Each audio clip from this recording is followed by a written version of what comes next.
Hello বন্ধুরা, দেখো আমি এখন ধোকা বানাবো। এই দেখো ধোকা আমি কালকে রাত্রেবেলা ভেজে নিয়েছি। হ্যাঁ, এই দেখো রেখে দিয়েছি। এবার এখন রান্না করব। এখানে ধোকা নিয়ে নিয়েছি আর এখানে আলুগুলো ডুমো ডুমো করে কেটে নিয়েছি। এখানে আবার কড়াইতে সর্ষের তেল দিয়ে দিয়েছি, গরম হয়ে গেছে। আর এখানে দেখো নিয়ে নিয়েছি একটা শুকনো লঙ্কা ভেঙে নিয়েছি, দুটো এলাচ, দুটো লবঙ্গ, দারচিনি আর দুটো তেজপাতা দিয়ে দেবো। এলাচের একটু মুখটাকে ভেঙে নিয়েছি, দিয়ে দেবো।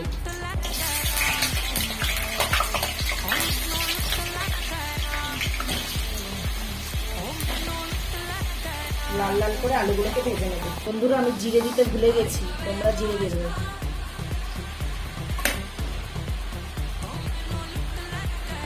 দিয়ে দেবো লবণ, দিয়ে দেবো হলুদ।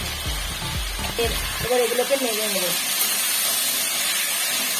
বন্ধুরা, 3টে টমেটো নিয়ে নিয়েছি আর আদা লঙ্কা নিয়ে নিয়েছি, দুটো আদা আর লঙ্কা 3টে নিয়ে নিয়েছি, বেটে নেব। দেখো বন্ধুরা, আলুগুলোকে লাল লাল করে ভেজে নিয়েছি। এবারে মিক্সির মশলাগুলো দিয়ে দেবো। বন্ধুরা, আমার আদা টমেটো লঙ্কা বাটা হয়ে গেছে। 1 চামচ লঙ্কার গুঁড়ো, জিরে গুঁড়ো দিয়ে দেবো, ধনে গুঁড়ো দিয়ে দেবো।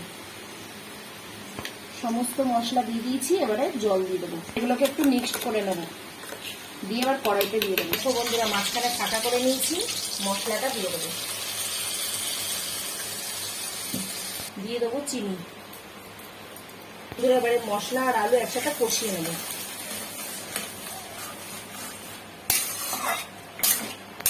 এইদিকে দেখো বন্ধুরা, মিক্সির বাটি ধোয়া জলটা দিয়ে দেবো।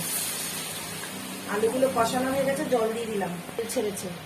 আর একটু জল দিয়ে দেবো। ভালো করে দেখো। এই দেখো বন্ধুরা, আমার ধোকাগুলো এবার আমার ঝোল ফুটে গেছে। এদিকে দেখো, এই দেখো ধোকাগুলো ঝোল ফুটে গেছে। এই দেখো ধোকাগুলো আমি ভেজে রেডি করে রেখে দিয়েছি। এবার এগুলো আমি দিয়ে দেবো। গ্যাসটা একটু কমিয়ে দেবো, নাহলে ভেঙে যেতে পারে।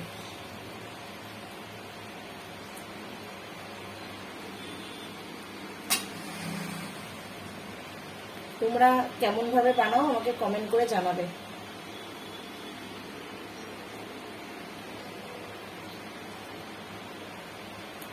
বন্ধুরা, এবারে গরম মশলা দিয়ে দেবো।